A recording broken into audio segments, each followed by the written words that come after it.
आदरणीय सभापति जी, आदरणीय अध्यक्ष जी,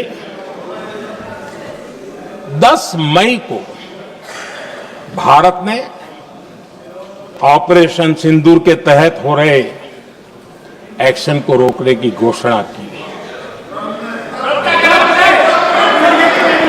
इसको लेकर यहां भांति भांति की बातें कही गई।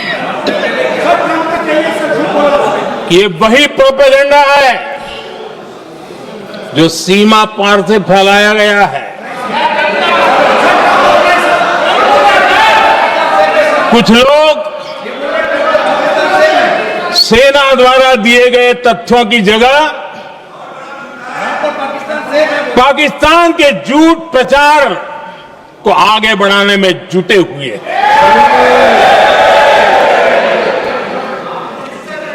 जबकि भारत का रुख हमेशा स्पष्ट रहा है। आदरणीय अध्यक्ष जी, कुछ चीजें मैं जरा स्मरण भी कराना चाहता हूं। जब सर्जिकल स्ट्राइक हुआ उस समय हमने लक्ष्य तय किया था, हमारे जवानों को तैयार करके कि हम उनके इलाके में जाकर के आतंकियों के जो लॉन्चिंग पैड है उनको नष्ट करेंगे। और सर्जिकल स्ट्राइक एक रात के उस ऑपरेशन में हमारे लोग सूर्योदय होते होते काम पूरा करके वापस आए। लक्ष्य निर्धारित था कि ये करना है। जब बालाकोट एयर स्ट्राइक किया तो हमारा लक्ष्य तय था कि आतंकियों के जो ट्रेनिंग सेंटर्स है इस बार हम उसको तबाह करेंगे, और हमने वो भी करके दिखाया। ऑपरेशन सिंदूर के समय हमारा लक्ष्य तय था, और हमारा लक्ष्य था कि आतंक के जो एपी सेंटर है और पहलगाम के आतंकियों को जहां से पुरजोश योजना बनी, ट्रेनिंग मिली, व्यवस्था मिली, उस पर हमला करेंगे। हमने उनके नाभि पर हमला कर दिया।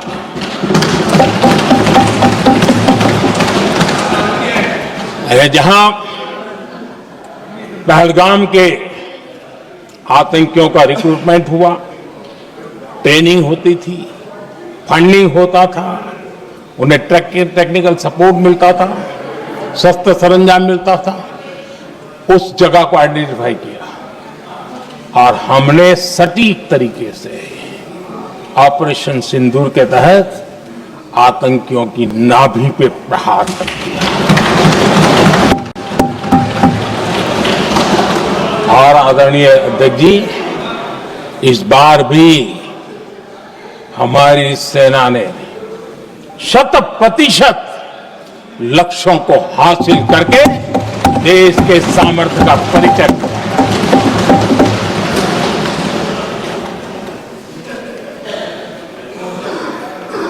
कुछ लोग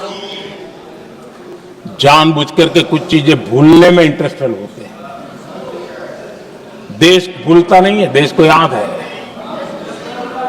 6 रात और 7 मई सुबह ऑपरेशन हुआ था, और 7 मई को सुबह भारत ने प्रेस कॉन्फ्रेंस हमारी सेना ने की, और उस प्रेस कॉन्फ्रेंस में भारत ने स्पष्ट कर दिया था,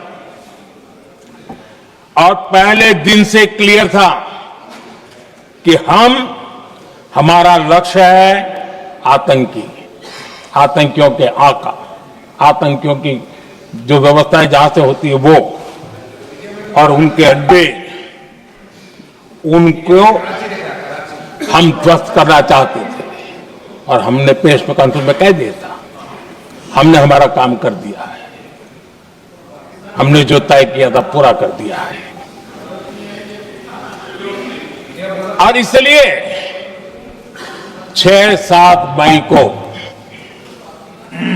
ऑपरेशन हमारा संतोषजनक होने के तुरंत बाद कल जो राजनाथ जी ने कहा था, मैं डंके की चोट पर दोबारा दोहराता हूं, भारत की सेना ने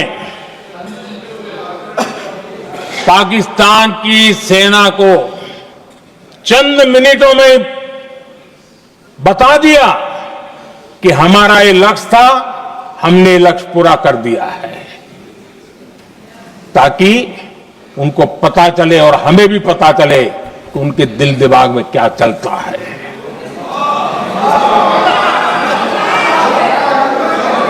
हमने अपना लक्ष्य 100% हासिल कर लिया था और पाकिस्तान में समझदारी होती तो आतंकियों के साथ खुलेआम खड़े रहने की गलती न करता। उसने निर्लज्ज होकर के आतंकवादियों के साथ खड़े रहने का फैसला किया। हम पूरी तरह तैयार थे, हम भी मौके की तलाश में थे, लेकिन हमने दुनिया को बताया था कि हमारा लक्ष्य आतंकवाद है, आतंकवादी आता है, आतंकवादी ठिकाने हैं, वो हमने पूरा कर दिया। लेकिन जब पाकिस्तान ने आतंकियों की मदद में आने का फैसला किया और मैदान में उतरने की हरकत की, तो भारत की सेना ने सालों तक याद रह जाए ऐसा करारा जवाब दे करके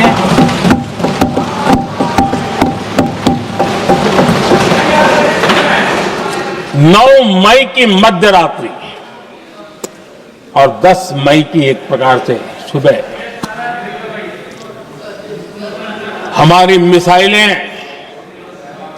उन्होंने पाकिस्तान के हर कोने में प्रचंड प्रहार किया, जिसकी पाकिस्तान ने कभी कल्पना नहीं की थी और पाकिस्तान को घुटनों पर आने के लिए मजबूर कर दिया।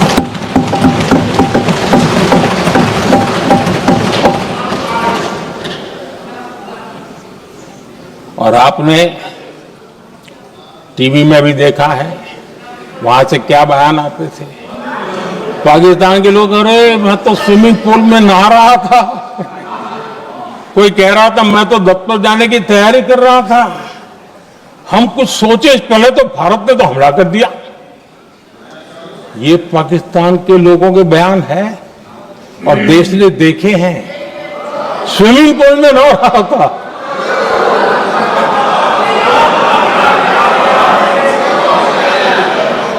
और जब इतना कड़ा प्रहार हुआ, पाकिस्तान ने कभी सोचा तक नहीं था, तब जाकर के पाकिस्तान ने फोन करके डीजीएमओ के सामने फोन करके गुहार लगाई, बस करो, बहुत मारा, अब ज्यादा मार झेलने की ताकत नहीं है, प्लीज हमला रोक दो। ये पाकिस्तान के डीजीएमओ का फोन था। और भारत ने तो पहले दिन ही कह दिया था, 7 तारीख सुबह की प्रेस देख लीजिए, कि हमने हमारा लक्ष्य पूरा कर दिया है, अगर आप कुछ करोगे तो महंगा पड़ेगा। और आप धीरे ऐसे कैसे चलता है? प्लीज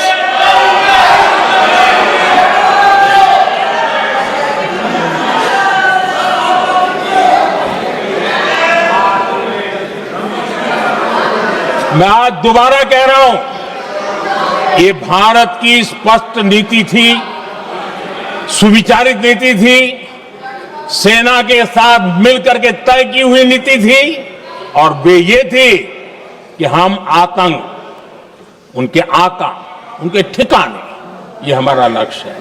और हमने कहा पहले दिन प्रेस कॉन्फ्रेंस में कहा है कि हमारा एक्शन नॉन एक्सीलरेटरी है। ये हमने कह करके किया है और इसके लिए साथियों हमने हमला रोका। अध्यक्ष जी, दुनिया के किसी भी नेता ने भारत के ऑपरेशन रोकने के लिए नहीं कहा।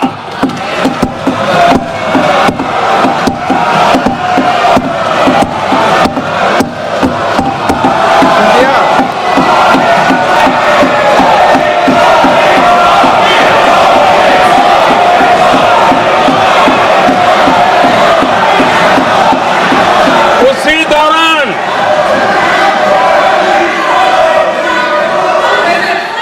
9 तारीख को रात को अमेरिका के उपराष्ट्रपति जी ने मुझसे बात करने का प्रयास किया। वो घंटे भर कोशिश कर रहे थे, लेकिन मेरी सेना के साथ मीटिंग चल रही थी, तो मैंने उनका फोन उठा नहीं पाया। बाद में मैंने उनको कॉल बैक किया।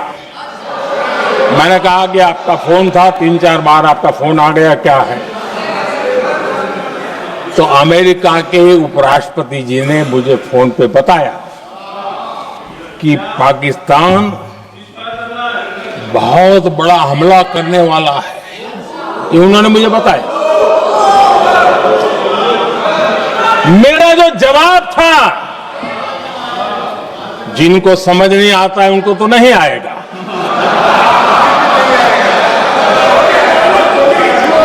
मेरा जवाब था,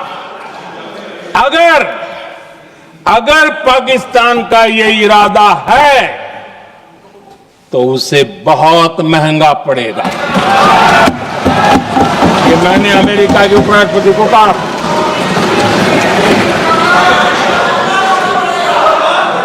अगर पाकिस्तान हमला करेगा तो हम बड़ा हमला कर करके जवाब देंगे। ये मेरा जवाब था। और आगे मेरा एक वाक्य था, मैंने कहा था हम गोली का जवाब गोले से देंगे। ये 9 तारीख रात की बात है और 9 रात में और 10 सुबह हमने पाकिस्तान को सैन्य शक्ति को तहस नहस कर दिया था। और यही हमारा जवाब था, यही हमारा जज्बा था। और आज पाकिस्तान भी भली भांति जान गया है कि भारत का हर जवाब पहले से ज्यादा तगड़ा होता है।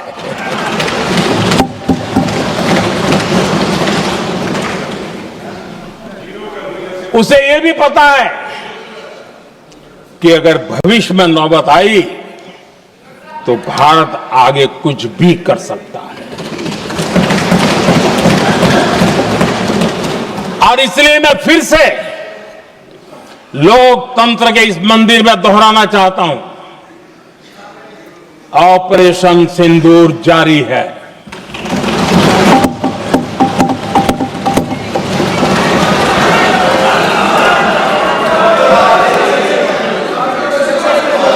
पाकिस्तान ने दुस्साहस की अगर कल्पना की तो उसे करारा जवाब दिया जाएगा।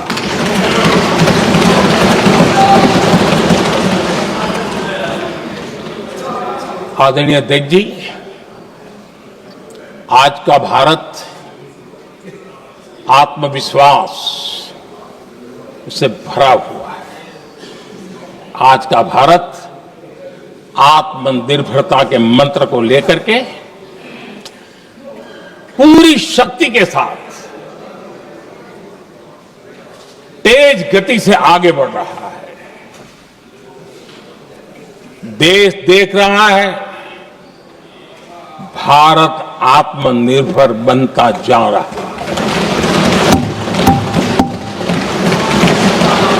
लेकिन देश ये भी देख रहा है कि एक तरफ तो भारत आत्मनिर्भरता की ओर तेज गति से आगे बढ़ रहा है, लेकिन कांग्रेस मुद्दों के लिए पाकिस्तान पर निर्भर होती जा रही है।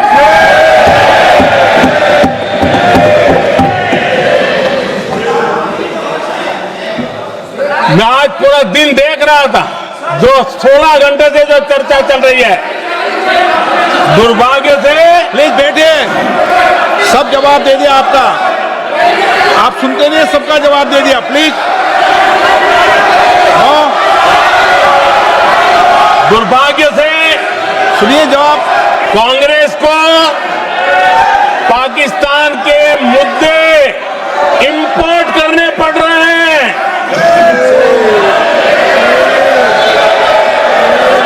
आदरणीय अध्यक्ष जी, आज के वॉरफेयर में इंफॉर्मेशन और नैरेटिव्स की प्लीज बैठिए। बहुत बड़ी भूमिका है।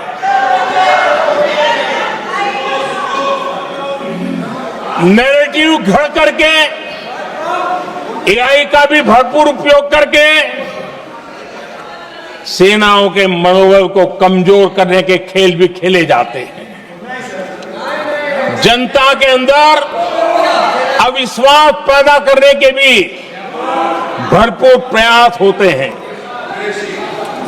दुर्भाग्य से कांग्रेस और उसके सहयोगी पाकिस्तान के ऐसे ही प्रपंच के प्रवक्ता बन चुके हैं।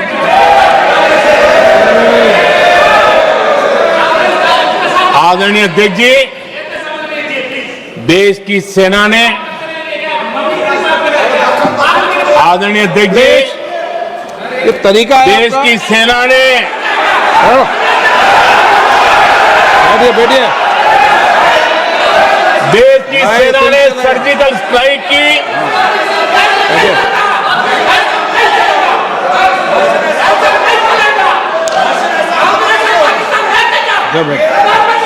बैठिए बैठिए।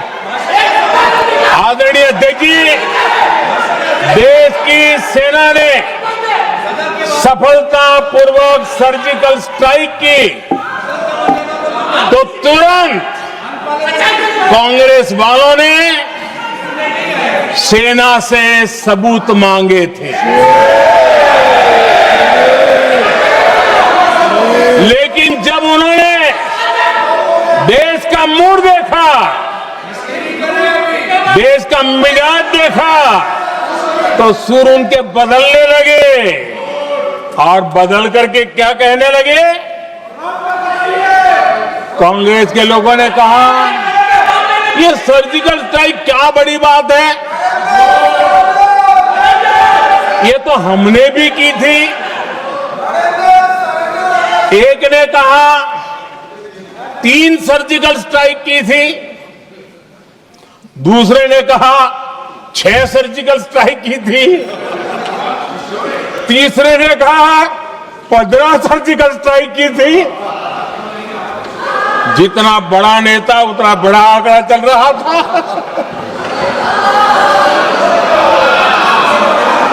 आदरणीय अध्यक्ष जी, इसके बाद बालाकोट में सेना ने एयर स्ट्राइक की। अब एयर स्ट्राइक तो ऐसी थी कि वो कुछ कह नहीं सकते थे, इसलिए ये तो नहीं कहा कि भाई हमने भी की थी। उसमें तो उन्होंने समझदारी दिखाई, लेकिन फोटो मांगने लगे।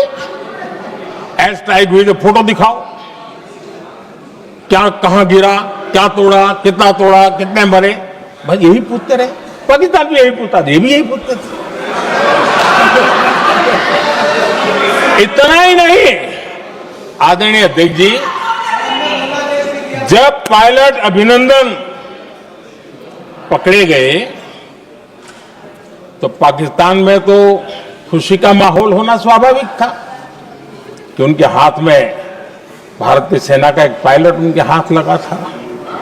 लेकिन यहां पर भी कुछ लोग थे जो कानों कानों में कह रहे थे अब मोदी फंसा, अब अभिनंदन वहां है, मोदी ला करके दिखा दे। अब देखते हैं मोदी क्या करता है। आज डंके की चोट पर अभिनंदन वापिस आएगा।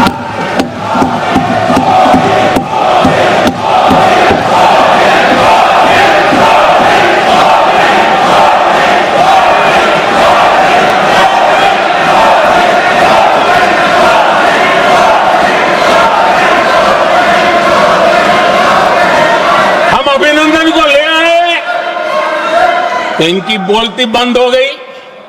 इनको लगा यार कि नसीब वाला आदमी है, हमारा हथियार हाथ से निकल गया। आदरणीय अध्यक्ष जी, पहलगाम हमले के बाद हमारा बीएसएफ का एक जवान पाकिस्तान के कब्जे में गया, तो फिर इनको लगा वाह बड़ा मुद्दा हाथ में आ गया है, अब मोदी फंस जाएगा। अब तो मोदी की फजीयत जरूर होगी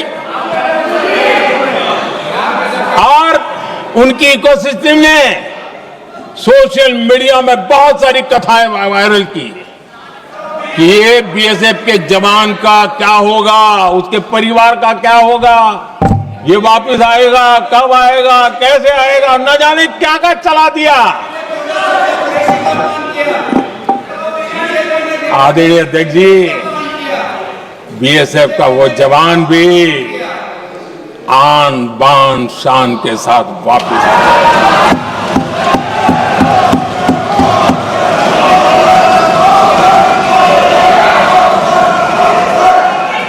आतंकवादी रो रहे हैं, आतंकवादियों के आका रो रहे हैं और उनको रोते देखकर यहां भी कुछ लोग रो रहे हैं।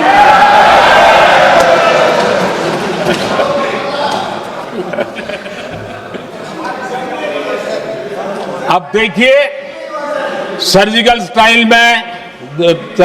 स्ट्राइक चल रही थी, उसके बाद उन्होंने एक खेल खेलने की कोशिश की, बात जमी नहीं। एयर स्ट्राइक हुई तो दूसरा खेल खेलने की कोशिश की, वो भी जमी नहीं। जब ये ऑपरेशन सिंदूर हुआ तो उन्होंने नया पैंतरा शुरू किया। और क्या शुरू किया? रोक क्यों दिया? पहले तो मानने को तैयार नहीं थे कि मुक्त करते, अब कहते रोक क्यों दिया? वाह रे बयान बहादुरों,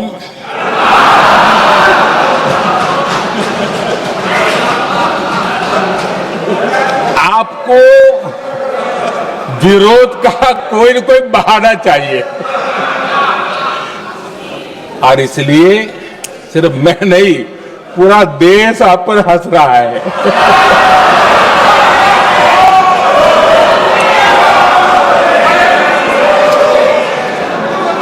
आदरणीय अध्यक्ष जी, सेना का विरोध, सेना के प्रति एक पता नहीं नेगेटिविटी, ये कांग्रेस का पुराना रवैया रहा। देश ने अभी अभी करगिल विजय दिवस मनाया, लेकिन देश पूरी तरह जानता है कि उनके कार्यकाल में और आज तक करगिल के विजय को कांग्रेस ने अपनाया नहीं है। न करगिल विजय दिवस मनाया है, न करगिल विजय का गौरव किया। इतिहास साक्षी है अध्यक्ष जी। जब डोकलाम में सैन्य हमारा शौर्य दिखा रहा था, तब कांग्रेस के नेता चुपके चुपके किससे ब्रीफिंग लेते थे वो सारी दुनिया अब जान गई।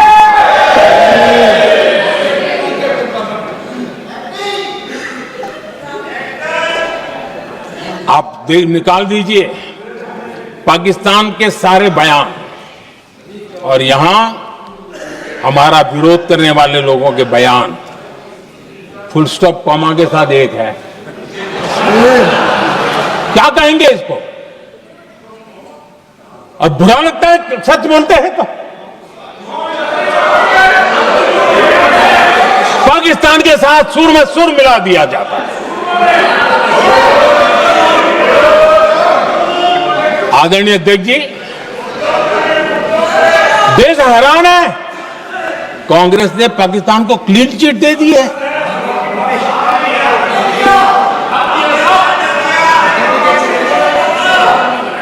उनकी ये हिम्मत, और इनकी आदत जाती नहीं है, ये हिम्मत कि पहलगाम के आतंकी पाकिस्तानी थे, इसका सबूत दो।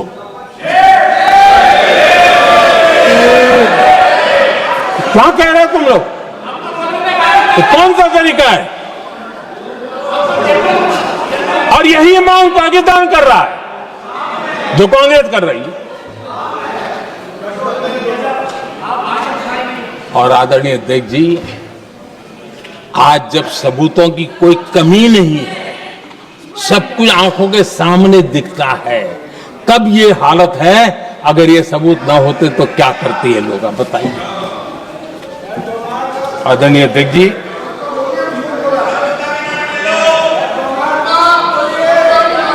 अध्यक्ष जी, ऑपरेशन सिंदूर के एक पार्ट की तरफ तो चर्चा भी बहुत होती है, ध्यान भी जाता है, लेकिन देश के लिए कुछ गौरव की क्षणें होती हैं, ताकत के परिचय होता है, उसकी तरफ भी ध्यान जाना बहुत आकर्षित है। हमारे एयर डिफेंस सिस्टम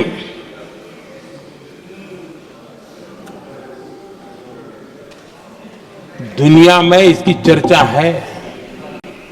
हमारे एयर डिफेंस सिस्टम ने पाकिस्तान की मिसाइल और ड्रोन्स उसको तिनके की तरफ बिखेर दिया था।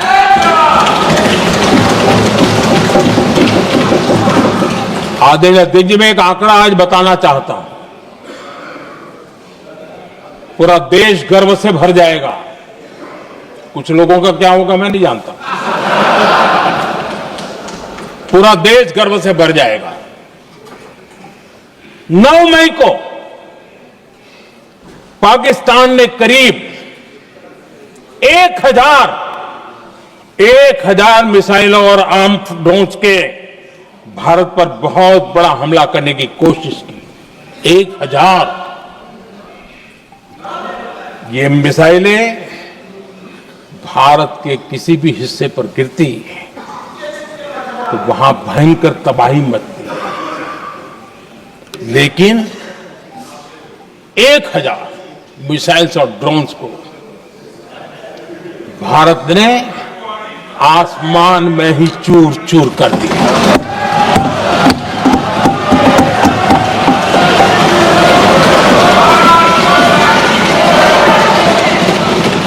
हर देशवासी को इससे गर्व हो रहा,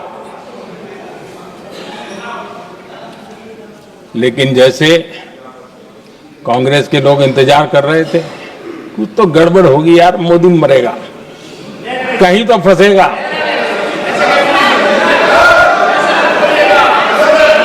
पाकिस्तान ने आदमपुर एयरबेस पर हमले का झूठ फैलाया, उस झूठ को बेचने की भरपूर कोशिश की, पूरी ताकत दी लगा दी। मैं अगले ही दिन आदमपुर पहुंचा और खुद जाकर के उनके झूठ को मैंने बेनकाब कर दिया। तब जाकर के उनको अकल ठिकाने लगी कि अब ये झूठ चलने वाला नहीं है। आदरणीय अध्यक्ष जी, जो हमारे छोटे दलों के साथी हैं, जो राजनीति में नए हैं, उनको कभी शासन में रहने का अवसर नहीं मिला, उनसे कुछ बातें निकलती मैं समझ सकता हूं, लेकिन कांग्रेस पार्टी ने इस देश में लंबे समय तक राज किया है। उसको शासन की व्यवस्थाओं का पूरा पता है, उन चीजों से वो निकले हुए लोग हैं, उनके लिए शासन व्यवस्था क्या होती इसकी समझ पूरी है, अनुभव है उनके पास। उसके बाद भी विदेश मंत्रालय तुरंत जवाब दे, उसको स्वीकारना नहीं। विदेश मंत्री जवाब दे, इंटरव्यू दे, बार बार बोले, उसको स्वीकारना नहीं। गृह मंत्री बोले, रक्षा मंत्री बोले, किसी पर भरोसा नहीं। जिसने इतने सालों तक राज किया, उनको देश की व्यवस्थाओं पर अगर भरोसा नहीं है, तब शक उठता है कि क्या हालत हो गई है इनकी। आदरणीय अध्यक्ष जी, अब कांग्रेस का भरोसा पाकिस्तान के रिमोट कंट्रोल से बनता है और बदलता है।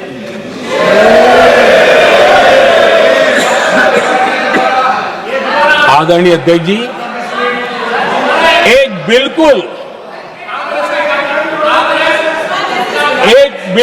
कांग्रेस के नए सदस्य, यानी उनको तो क्षमा करनी चाहिए, नए सदस्य को क्या कहेंगे, लेकिन कांग्रेस के आका जो उनको लिख करके देते हैं और उनसे बुलवाते हैं, खुद में हिम्मत नहीं है, उनसे बुलवाते हैं कि ऑपरेशन सिंदूर ये तो तमाशा था, ये आतंकवादियों ने जिन 26 लोगों को मौत के घाट उतारा था ना, उस भयंकर क्रूर घटना पर ये तेजाब छिड़कने वाला पाप है। तमाशा कहते हो? आपकी ऐसी सहमति हो सकती है, और ये कांग्रेस के नेता बुलवाते हैं।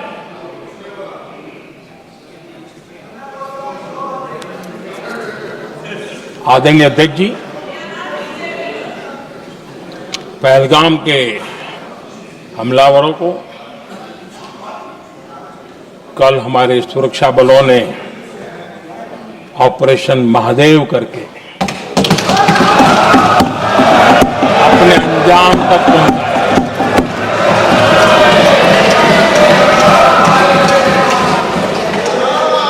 लेकिन मैं हैरान हूं, यहां ठहाके लगा के पूछा गया कि आखिर ये कल ही क्यों हुआ।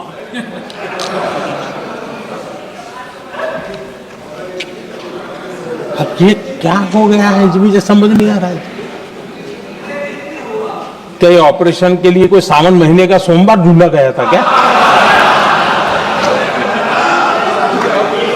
क्या हो गया है इन लोगों को? हताशा, निराशा इस हद तक।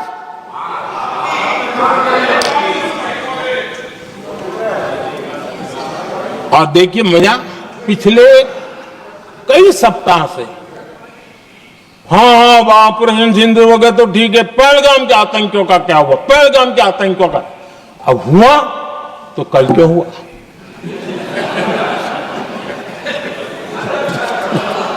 और कल ही क्यों हुआ? क्या हाल है अध्यक्ष जी का।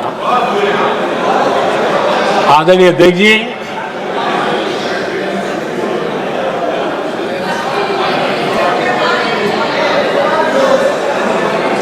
आदरणीय अध्यक्ष जी,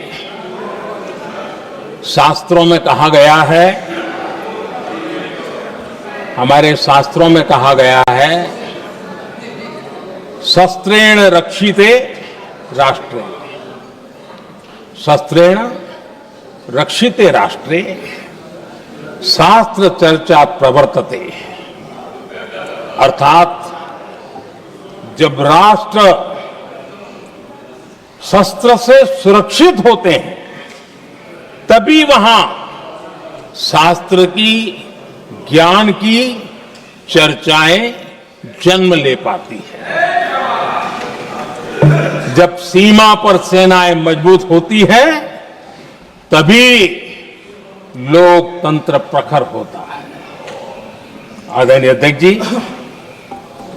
ऑपरेशन सिंदूर बीते दशक में भारत की सेना के सशक्तिकरण का एक साक्षात प्रमाण है।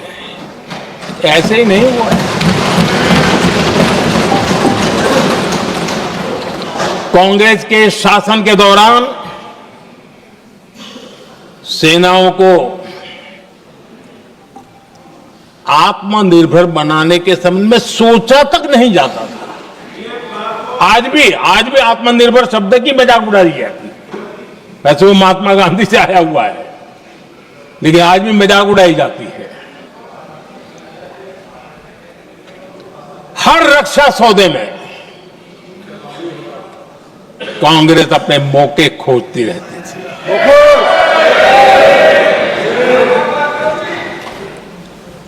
छोटे छोटे हथियारों को लिए विदेशों पर निर्भरता, ये इनका कार्यकाल रहा है।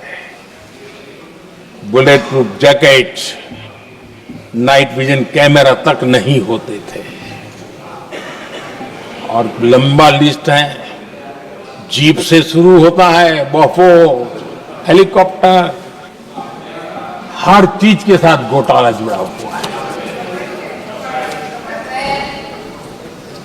आदरणीय अध्यक्ष जी, हमारी सेनाओं को आधुनिक हथियारों के लिए दशकों तक इंतजार करना पड़ा। आजादी के पहले, और इतिहास गवाह, एक जमाना था जब डिफेंस मैन्युफैक्चरिंग में भारत का आवाज सुनाई देती थी। जिस समय तलवारों से लड़ा जाता था ना, तब भी तलवारें भारत की श्रेष्ठ मानी जाती थी। हम डिफेंस के इक्विपमेंट में आगे थे, लेकिन आजादी के बाद जो एक मजबूत डिफेंस इक्विपमेंट मैन्युफैक्चरिंग का हमारा दायरा था, जो हमारा पूरा इकोसिस्टम था, उसको सोच समझ करके तबाह कर दिया गया, उसको दुर्बल किया गया।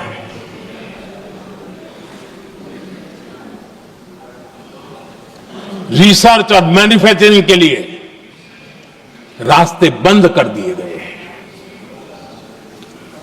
अगर इसी नीति पर हम चलते तो भारत इस 21वीं सदी में ऑपरेशन सिंदूर के संबंध में सोच भी नहीं सकता। यह हालत करके रखा हुआ था उन्होंने। भारत को सोचना पड़ता कि अगर कोई एक्शन लेना है तो शस्त्र कहां से मिलेंगे, साधन कहां से मिलेगा, बारूद कहां से मिलेगा, समय पर मिलेगा या नहीं मिलेगा, बीच बचाव में रुकता नहीं जाएगा, ये टेंशन पालना पड़ता है।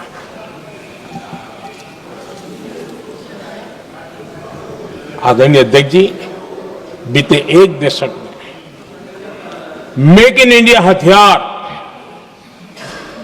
सेना को मिले, उन्होंने इस ऑपरेशन में बहुत निर्णायक भूमिका निभाई।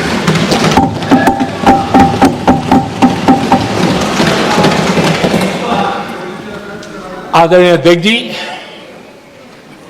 एक दशक पहले भारत के लोगों ने संकल्प लिया, हमारा देश सशक्त, आत्मनिर्भर और आधुनिक राष्ट्र बने। रक्षा, सुरक्षा, हर क्षेत्र में बदलाव के लिए एक के बाद एक ठोस कदम उठाए गए, सीरीज ऑफ रिफॉर्म्स किए गए, और देश में सेना में जो रिफॉर्म्स हुए हैं, जो आजादी के बाद पहली बार हुए। चीफ ऑफ डिफेंस स्टाफ की नियुक्ति, ये विचार कोई नया नहीं था, दुनिया में प्रयोग भी चलते हैं, भारत में निर्णय नहीं होते थे। हमने, ये बहुत बड़ा रिफॉर्म था, हमने किया, और बहुत ही मैं हमारी तीनों सेनाओं का अभिनंदन करता हूं कि इस व्यवस्था को उन्होंने दिल से सहयोग किया है, दिल से स्वीकार किया है। सबसे बड़ी ताकत ज्वाइंटनेस और इंटीग्रेशन की। इस समय नेवी हो, एयरफोर्स हो, आर्मी हो, ये इंटीग्रेशन और जॉइंटनेस ने हमारी ताकत को अनेक गुना बढ़ा दिया और उसका परिणाम भी हमें नजर में आया है। ये हमने करके देखा है। सरकार की जो डिफेंस प्रोडक्शन की कंपनियां थी उसमें हमने रिफॉर्म किए। शुरुआत में वहां पर आग लगाना, आंदोलन करवाना, हड़तालें करवाने के खेल चल रहे थे, अभी भी बंद नहीं हुए हैं, लेकिन देश हित को सर्वोपरि मान करके उन डिफेंस इंडस्ट्री के हमारे जो लोग थे सरकारी व्यवस्था में, उन्होंने इसको मन से लिया, रिफॉर्म को स्वीकार किया और वो भी आज बहुत प्रोडक्टिव बन गए। इतना ही नहीं, हमने प्राइवेट सेक्टर के लिए भी डिफेंस के दरवाजे खोल दिए हैं और आज भारत का प्राइवेट सेक्टर आगे आ रहा है। आज स्टार्टअप्स डिफेंस के क्षेत्र में हमारे 27-30 साल के नौजवान, टियर 2, टियर 3 सिटी के नौजवान, कई कुछ जगह तो बेटियां स्टार्टअप का नेतृत्व कर रही है। डिफेंस के सेक्टर में सैकड़ों की तादाद में आज स्टार्टअप काम कर रहे हैं। ड्रोन्स, एक प्रकार से मैं कह सकता हूं, ड्रोन्स की जितनी भी एक्टिविटी हमारे देश में हो रही है, शायद एवरेज 30-35 की उम्र होगी जो लोग कर रहे हैं, सारे लोग, और सैकड़ों की तादाद में कर रहे हैं। और उसका ताकत, क्योंकि इनका भी योगदान था इसमें, जिन्होंने इस प्रकार के प्रोडक्शन किए हैं, और वो हमें ऑपरेशन सिंदूर में बहुत काम आए। मैं उन सबके प्रयासों को बहुत साधुवाद करता हूं और मैं उनको विश्वास दिलाता हूं, आगे बढ़िए, अब देश रुकने वाला नहीं है। आदरणीय अध्यक्ष जी, डिफेंस सेक्टर में मेक इन इंडिया ये नारा नहीं था। हमने इसके लिए बजट पॉलिसी में जो परिवर्तन करना था, जो नए इनिशिएटिव ले रहे थे, वो नए इनिशिएटिव लिए। और सबसे बड़ी बात, क्लियर कट विजन के साथ हमने देश में make in India defence sector के अंदर तेज गति से हम आगे बढ़ रहे हैं। आदरणीय अध्यक्ष जी, एक दशक में डिफेंस का बजट लगभग पहले से 3 गुना हुआ है। डिफेंस प्रोडक्शन में करीब करीब 250% वृद्धि हुई है, 250% वृद्धि हुई है। 11 वर्षों में डिफेंस एक्सपोर्ट 30 गुना से भी ज्यादा बढ़ा है, 30 गुना से ज्यादा। डिफेंस एक्सपोर्ट आज दुनिया के करीब 100 देशों तक हम पहुंचे। और आदरणीय अध्यक्ष जी, कुछ चीजें ऐसी होती हैं जो इतिहास में बहुत बड़ा प्रभाव छोड़ती हैं। ऑपरेशन सिंदूर ने डिफेंस का जो मार्केट है उसमें भारत का झंडा गाड़ दिया है। भारत के हथियारों की डिमांड आज बढ़ती चली जा रही है, मांग बढ़ रही है। ये भारत में उद्योगों को भी बल देगी, एमएसएमई को बल देगी, हमारे नौजवानों को रोजगार देगी और हमारे नौजवान अपनी बनाई चीजों से दुनिया में अपनी ताकत का प्रदर्शन कर पाएंगे। ये आज दिख रहा है, मैं देख रहा हूं। डिफेंस के क्षेत्र में जो आत्मनिर्भर भारत की दिशा में हम जो कदम उठा रहे हैं, मैं हैरान हूं। कुछ लोगों को आज भी तकलीफ हो रही है, जैसे उनका खजाना लूट गया।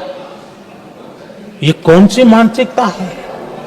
देश को ऐसे लोगों को पहचानना होगा। आदरणीय अध्यक्ष जी, मैं स्पष्ट करना चाहता हूं, डिफेंस में भारत का आत्मनिर्भर होना ये आज की शस्त्रों की स्पर्धा में के काल में विश्व शांति के लिए भी जरूरी है।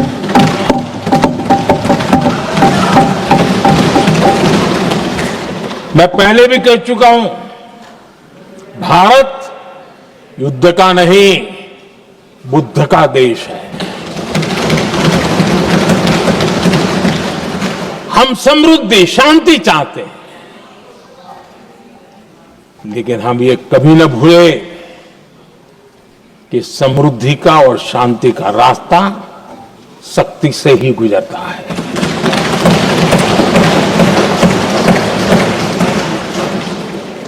आदरणीय अध्यक्ष जी, हमारा भारत छत्रपति शिवाजी महाराज, महाराजा रणजीत सिंह, राजेंद्र चोला, महाराणा प्रताप, लसित बोरफुकन और महाराजा सुहेलदेव का देश है।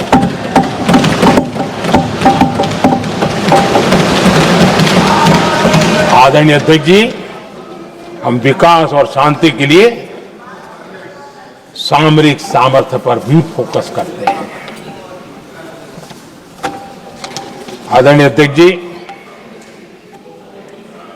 कांग्रेस के पास नेशनल सिक्योरिटी का विजन पहले था और आज तो सवाल ही नहीं उठता है।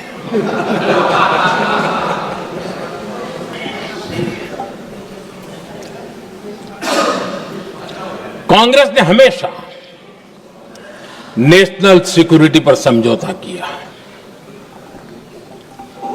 आज जो लोग पूछ रहे हैं पीओके को वापस क्यों नहीं लिया,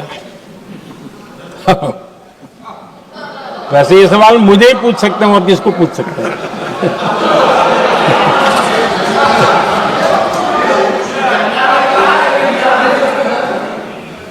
लेकिन इसके पहले जवाब देना होगा पूछने वालों को।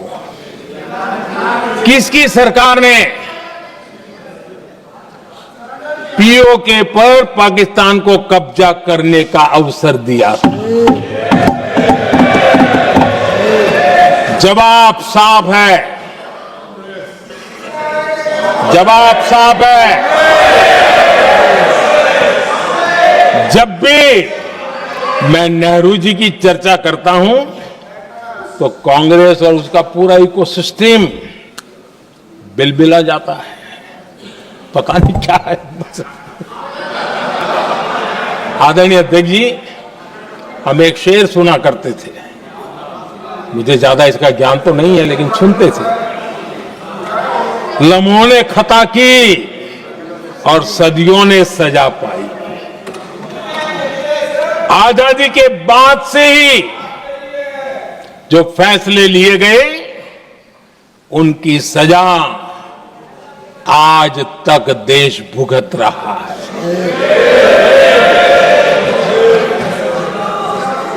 यहां बार बार एक बात का जिक्र हुआ और मैं फिर से करना चाहूंगा। अक्साई चीन की उस पूरे क्षेत्र को बंजर जमीन करार दिया गया, ये कहकर के तो बंजर है। देश की 38,000 वर्ग किलोमीटर जमीन हमें खोनी पड़ी।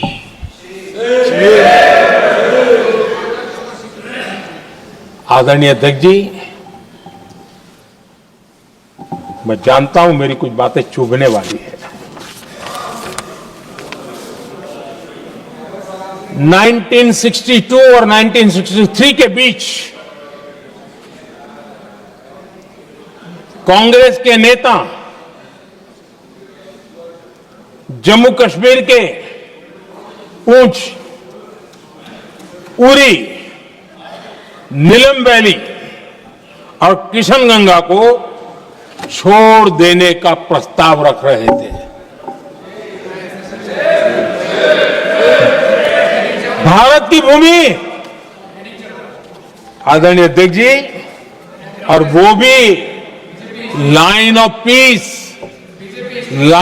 पीस के नाम पर किया जा रहा था। 1966 रण ऑफ कच्छ पर इन्हीं लोगों ने मध्यस्थता स्वीकार की। ये था उनका राष्ट्रीय सुरक्षा का विजन। एक बार फिर उन्होंने भारत का करीब 800 वर्ग किलोमीटर क्षेत्र पाकिस्तान को सौंप दिया, जिसमें छड़ बेट भी शामिल है, कि कहीं उसको छड़ा बेट भी कहते हैं। 1965 की जंग में हाजीपीर पास को हमारी सेना ने वापस जीत लिया था, लेकिन कांग्रेस ने उसे फिर लौटा दिया। 1971 पाकिस्तान के 93,000 फौजी हमारे पास बंदी थे। पाकिस्तान का हजारों वर्ग किलोमीटर एरिया हमारी सेना ने कब्जा किया था। हम बहुत कुछ कर सकते थे, विजय की स्थिति में थे। उस दौरान अगर थोड़ी सा विजन होता, थोड़ी सी समझ होती, तो पीओके वापस लेने का निर्णय हो सकता। वो मौका था, वो मौका भी छोड़ दिया गया। अरे इतना ही नहीं, इतना सारा जब सामने टेबल पर था, अरे कम से कम करतारपुर साहब को तो ले सकते थे, वो ही नहीं कर पाया। 1974 श्रीलंका को कच्चथीवू द्वीप को गिफ्ट कर दिया गया। आज तक हमारे मछुआरे भाई बहनों को इससे परेशानी होती है, उनकी जान पर आफत आती है। क्या गुनाह था तमिलनाडु के मेरे फिशरमैन भाई बहनों का, कि आपने उनका हक छीन लिया और दूसरों को गिफ्ट कर दिया? कांग्रेस का दशकों से इरादा लेकर चल रही थी कि सियाचिन से सेना हटा दी जाए। आदरणीय अध्यक्ष जी, 2014 में देश ने इनको मौका नहीं दिया, वरना आज सियाचिन भी हमारे पास नहीं होता।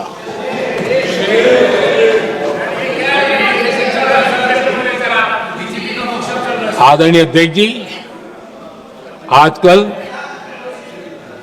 कांग्रेस के जो लोग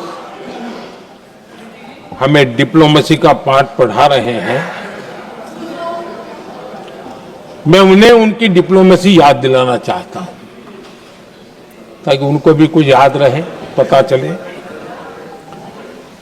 26/11 जैसे भयंकर हमले के बाद बहुत बड़ा आतंकी हमला था।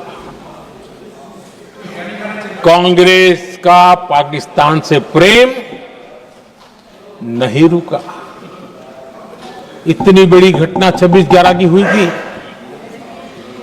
विदेशी दबाव में हमले के कुछ हफ्तों के भीतर ही कांग्रेस सरकार ने पाकिस्तान से बातचीत शुरू कर दी। आदरणीय अध्यक्ष जी, कांग्रेस सरकार ने 26/11 की इतनी बड़ी घटना के बाद भी एक भी डिप्लोमेट को भारत से बाहर निकालने की हिम्मत नहीं की। छोड़ो इधर, एक वीजा तक कैंसिल नहीं किया, एक वीजा तक कैंसिल नहीं कर पाए थे। देश पर पाकिस्तानी स्पॉन्सर बड़े बड़े हमले होते गए,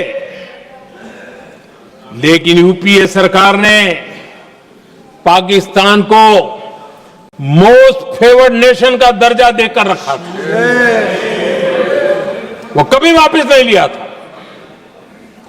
एक तरफ देश मुंबई के हमले का लिए न्याय मांग रहा था, दूसरी तरफ कांग्रेस पाकिस्तान के साथ व्यापार करने में लगी थी।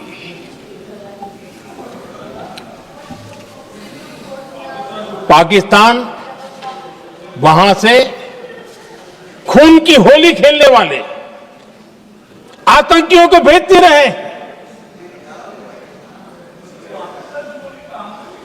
और कांग्रेस यहां अमन की आश के मुशायरे किया करती थी। मुशायरे होते थे। हमने आतंकवाद और अमन की आस का ये वन वे ट्रैफिक बंद कर दिया।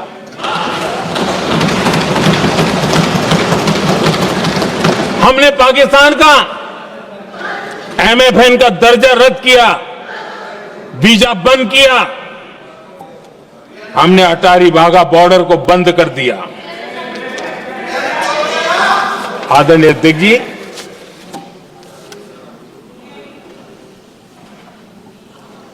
भारत के हितों को गिरवी रख देना ये कांग्रेस की पार्टी की पुरानी आदत है। इसका सबसे बड़ा उदाहरण सिंधु जल समझौता है। सिंधु जल समझौता किसने किया? नेहरू जी ने किया। और मामला किससे जुड़ा था? भारत से निकलने वाली नदियां, हमारे यहां से निकली हुई नदियां, उसका वो पानी था। और वो नदियां हजारों साल से भारत की सांस्कृतिक विरासत रही है, भारत की चैतन्य शक्ति रही है। भारत को सुजलाम सुफलाम बनाने में उन नदियों का बहुत बड़ा योगदान रहा है। सिंधु नदी जो सदियों से भारत की पहचान हुआ करती थी, उसी से भारत जाना जाता था। लेकिन नेहरू जी और कांग्रेस ने सिंधु और झेलम जैसी नदियों पर विवाद के लिए पंचायत किसको दी? वर्ल्ड बैंक को दी। वर्ल्ड बैंक फैसला करे क्या कर रहा है। नदी हमारी, पानी हमारा।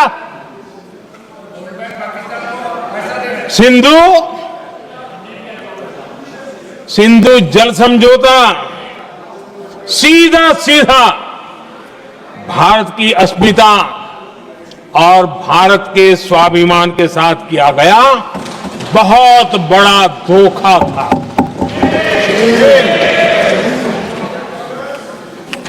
आदरणीय अध्यक्ष जी, आज के देश के युवा ये बात सुनते होंगे तो उनको भी आश्चर्य होगा कि ऐसे लोग थे हमारे देश का काम करते थे। नेहरू जी ने इस ट्रीटी करी और क्या किया? ये जो पानी था, जो नदियां थी, जो भारत से निकल रही थी, उन्होंने 80% पानी पाकिस्तान को देने के लिए वो राजी हो गए। और इतना बड़ा हिंदुस्तान, उसको सिर्फ 20% पानी। कोई मुझे समझाए भाई ये कौन सी बुद्धिमानी थी, कौन सा देश हित था, कौन सी डिप्लोमेसी थी, क्या हालत करके बना के रखा था आप लोगों ने। इतनी बड़ी आबादी वाला हमारा देश, हमारे यहां से निकलती हुई ये नदियां, और सिर्फ 20% पानी, और 80% पानी उन्होंने उसको दिया जो देश खुलेआम भारत को अपना दुश्मन करार कर देता रहा है, दुश्मन कहता रहा। और ये पानी पर किसका हक था? हमारे देश के किसानों का, हमारे देश के नागरिकों का। हमारा पंजाब, हमारा जम्मू कश्मीर देश के एक बहुत बड़े हिस्से को इन्होंने पानी के संकट में धकेल दिया। इस एक कारण से। और राज्यों के भीतर भी पानी के लेकर के आपस में संघर्ष पैदा हुई है, प्रतिस्पर्धा पैदा हुई, और उनका जिस पर हक था उस पर पाकिस्तान मौज करता रहा, और ये दुनिया में अपनी डिप्लोमेसी के पाठ पढ़ाते रहते हैं। आदरणीय अध्यक्ष जी, अगर ये ट्रीटी न होती तो पश्चिमी नदियों पर कई बड़ी परियोजनाएं बनती।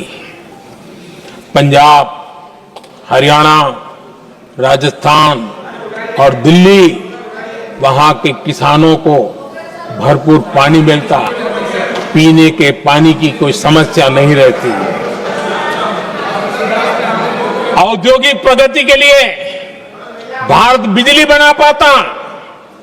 इतना ही नहीं, नेहरू जी ने इसके उपरांत करोड़ों रुपए भी दिए ताकि पाकिस्तान नहर बना सके।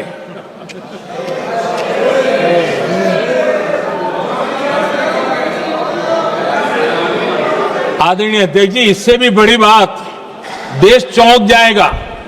ये चीजें छिपाई गई है, दबा दी गई है। कहीं भी बांध बनता है तो उसमें एक मैकेनिज्म होता है उसकी सफाई का, डीसिल्टिंग का।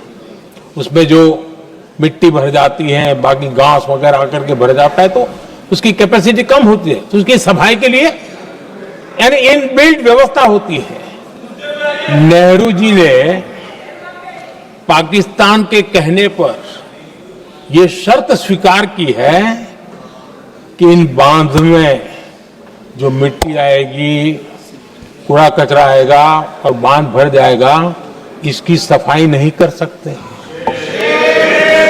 डीसिल्टिंग नहीं कर सकते हैं। बांध हमारे यहां, पानी हमारा, लेकिन निर्णय पाकिस्तान का कि आप डीसिल्टिंग नहीं कर सकते। इतना ही नहीं, जब इस बार मैं डिटेल में गया तो एक बांध तो ऐसा है कि जहां ये डीसिल्टिंग के लिए जो गेट होता है ना, उसको वेल्डिंग कर दिया गया है ताकि कोई गलती से भी खोल करके वो मिट्टी को निकाल ना दे। पाकिस्तान ने नेहरू जी से लिखवा लिया था कि भारत बिना पाकिस्तान की मर्जी अपने बांधों में जमा होने वाली मिट्टी साफ नहीं करेगा, डीसिल्टिंग नहीं करेगा। ये समझौता देश के खिलाफ था और बाद में नेहरू जी को भी ये गलती माननी पड़ी। इस समझौते में निरंजन दास गुलाटी करके का सज्जन उसमें जुड़े हुए थे। उन्होंने एक किताब लिखी है। उस किताब में उन्होंने लिखा है कि फरवरी 1961 में नेहरू ने उनसे कहा था, गुलाटी, मुझे उम्मीद थी कि यह समझौता अन्य समस्याओं के समाधान का रास्ता खोलेगा, लेकिन हम वही हैं जहां पहले थे। ये नेहरू जी ने कहा। नेहरू जी केवल तत्कालिक प्रभाव देख पा रहे थे, इसलिए उन्होंने कहा कि हम वहीं के वहीं हैं, लेकिन सच्चाई ये कि इस एग्रीमेंट के कारण देश बहुत पिछड़ गया, देश बहुत पीछे चल गया और देश का बहुत नुकसान हुआ। हमारे किसानों को नुकसान हुआ, हमारी खेती को नुकसान हुआ। और नेहरू जी उस डिप्लोमेसी को जानते थे जिसमें किसान का कोई वजूद ही नहीं था। यह हाल करके रखा था उन्होंने। आदरणीय अध्यक्ष जी, पाकिस्तान आगे दशकों तक भारत के साथ युद्ध और छद्म युद्ध, प्रॉक्सी वॉर करता ही रहा। लेकिन कांग्रेस की सरकारों ने बाद में भी सिंधु जल समझौते की तरफ देखा तक नहीं, नेहरू जी की गलती को सुधारा तक नहीं। आदरणीय अध्यक्ष जी, लेकिन अब भारत ने पुरानी गलती को सुधारा है, ठोस निर्णय लिया है। भारत ने नेहरू जी द्वारा किए गई बहुत बड़ी ब्लंडर सिंधु जल समझौते को देश हित में, किसानों के हित में एबेंस में रख दिया है। देश का अहित करने वाला ये समझौता अब इस रूप में आगे नहीं चल सकता। भारत ने तय कर दिया है, खून और पानी साथ साथ नहीं बह सकते।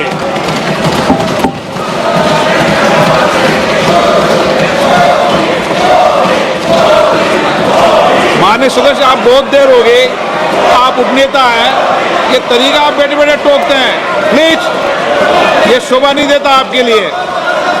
बैठिए बैठिए बैठिए आदरणीय, बैठिए, शोभा नहीं देता आपका। अध्यक्ष जी, आप उपनेता, अपनी मर्यादा बना के रखें। चल बैठिए। वहां बैठे साथी आतंकवाद पर लंबी लंबी बातें करते हैं। जब ये सत्ता में था, जुड़े हुए हैं, जब इनको राज करने का अवसर मिला था, तब देश का हाल क्या है, क्या रहा था, वो आज भी देश भूला नहीं है। 2014 से पहले देश में असुरक्षा का जो माहौल था, अगर वो आज याद भी करे ना, तो लोग सिहर जाते हैं। आदरणीय अध्यक्ष जी, हम सबको याद है, जो नई पीढ़ी के बच्चे हैं उनको पता नहीं है, हम सबको पता है। हर जगह पर अनाउंसमेंट होता था, रेलवे स्टेशन पर जाओ, बस स्टैंड पर जाओ, एयरपोर्ट पर जाओ, बाजार में जाओ, मंदिर में जाओ, कहीं पर भी जाओ, जहां भी भीड़ होती है, कोई भी लावारिस चीज दिखे छूना मत, पुलिस को तुरंत जानकारी देना, वो बम हो सकता है। हम 2014 तक यही सुनते आए थे, ये हालात करके रखा था। देश के कोने कोने में यही हाल था। माहौल ये था कि जैसे कदम कदम पर बम बिछे हैं और खुद को ही नागरिकों ने बचाना है, उन्होंने हाथ ऊपर कर दिए थे, अनाउंस कर दिया। आदरणीय अध्यक्ष जी, कांग्रेस की कमजोर सरकारों के कारण देश को कितनी जानें गंवानी पड़ी, हमें अपनों को खोना पड़ा। आदरणीय अध्यक्ष जी, आतंकवाद पर लगाम लगाई जा सकती थी। हमारी सरकार ने 11 साल में ये करके दिखाया, एक बहुत बड़ा सबूत है। 2004 से 14 के बीच जो आतंक की घटनाएं होती थी, उन घटनाओं में बहुत बड़ी कमी आई है। इसलिए देश भी जानना चाहता है, अगर हमारी सरकार आतंकवाद पर नकेल कस सकती है, तो कांग्रेस सरकारों की ऐसी कौन सी मजबूरी थी कि आतंकवाद को फलने फूलने दिया। आदरणीय अध्यक्ष जी, कांग्रेस के राज में आतंकवाद अगर फला फूला है, उसका एक बड़ा कारण इनकी तुष्टीकरण की राजनीति है, वोट बैंक की राजनीति है। जब दिल्ली में बाटला हाउस एनकाउंटर हुआ, कांग्रेस के एक बड़ी नेता के आंख में आंसू थे, आतंकवादी मारे गए इसके कारण। और वोट पाने के लिए इस बात को हिंदुस्तान के कोने कोने में पहुंचाया गया। आदरणीय अध्यक्ष जी, 2001 में देश की संसद पर हमला हुआ था। तब कांग्रेस के एक बड़े नेता ने अफजल गुरु को बेनिफिट ऑफ डाउट देने की बात कही थी। आदरणीय अध्यक्ष जी, मुंबई में 26/11 का इतना बड़ा आतंकी हमला हुआ, एक पाकिस्तानी आतंकी जिंदा पकड़ा गया। पाकिस्तान की मीडिया ने, दुनिया ने यह स्वीकार किया कि यह पाकिस्तानी है, लेकिन यहां कांग्रेस पार्टी इतना बड़ा पाकिस्तान का पाप, इतना बड़ा पाकिस्तानी आतंकी हमला, और ये क्या खेल खेल रहे थे? वोट बैंक की राजनीति के लिए क्या कर रहे थे? कांग्रेस पार्टी इसको भगवा आतंक सिद्ध करने में जुटी हुई है।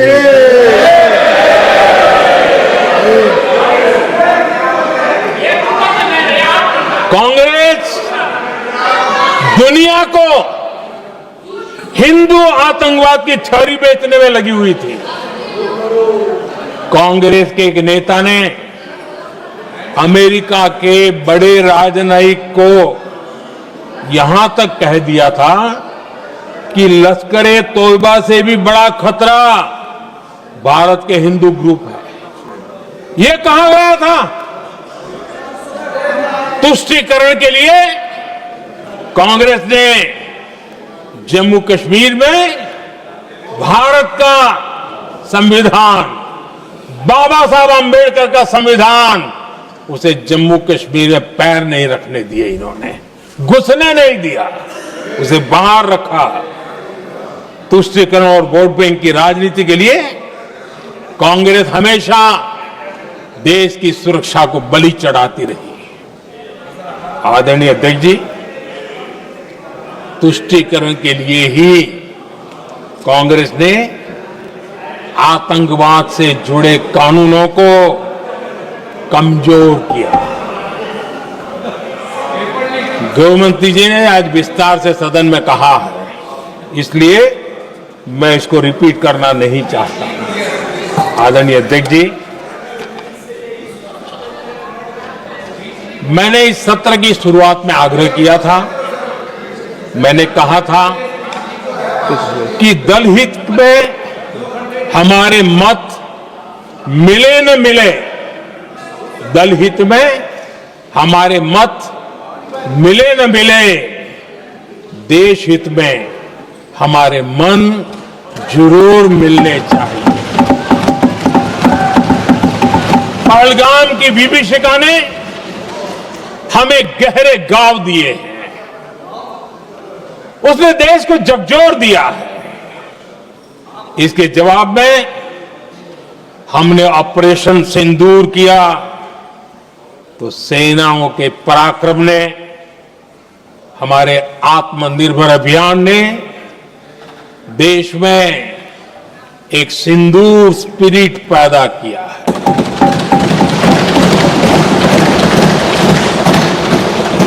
ये सिंदूर स्पिरिट हमने तब भी देखी जब दुनिया भर में हमारे प्रतिनिधि मंडल भारत की बात बताने गए।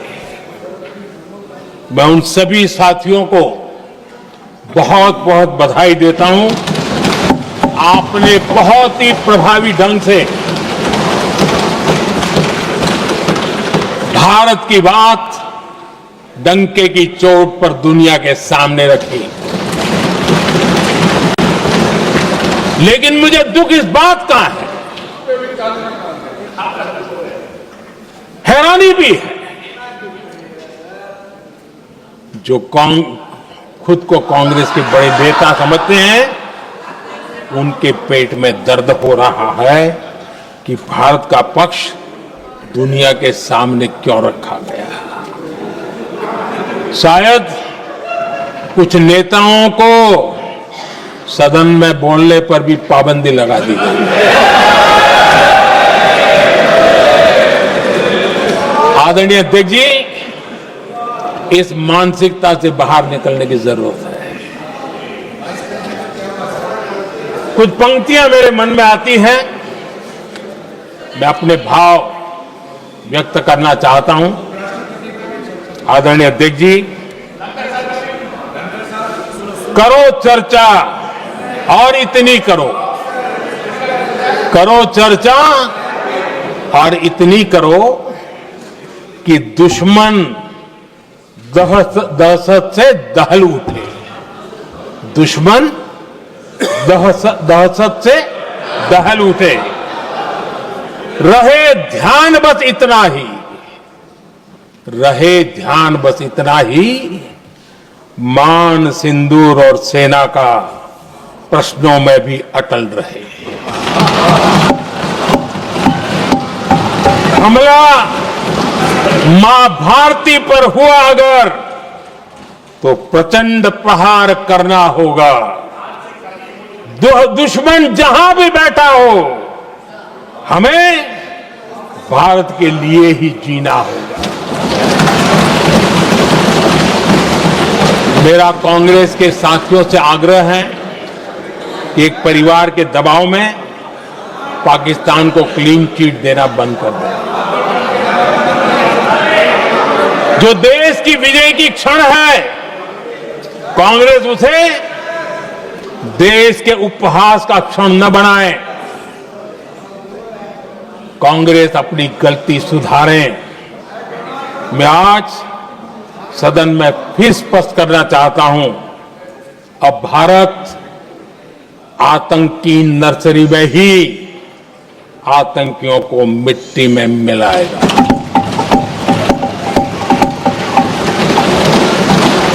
हम पाकिस्तान को भारत के भविष्य खेलने नहीं देंगे और इसलिए ऑपरेशन सिंदूर खत्म नहीं हुआ है, ऑपरेशन सिंदूर जारी है।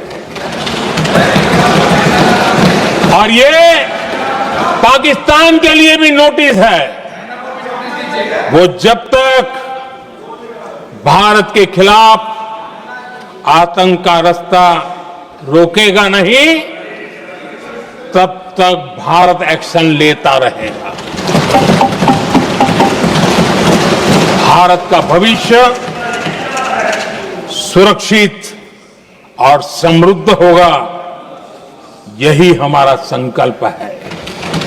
इसी भाव के साथ मैं फिर से सभी सदस्यों को सार्थक चर्चा के लिए धन्यवाद देता हूं। और आदरणीय अध्यक्ष जी, मैंने भारत का पक्ष रखा है, भारत के लोगों की भावनाओं को व्यक्त किया है। मैं सदन का फिर से आभार व्यक्त करता हूं। बहुत बहुत धन्यवाद।